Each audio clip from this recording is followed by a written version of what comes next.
nightmares in my head, I fear that the thoughts build up until I can't hear, that my mind fills up into a creature, and it haunts me somewhere much deeper.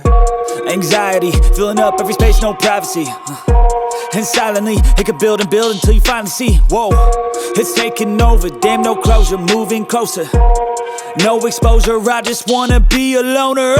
Some can't stay sober, looking over all their shoulders, like moving boulders just to get out of the home. It sucks, I've had enough, I don't wanna feel the stuck under the rug, all my problems that I shove.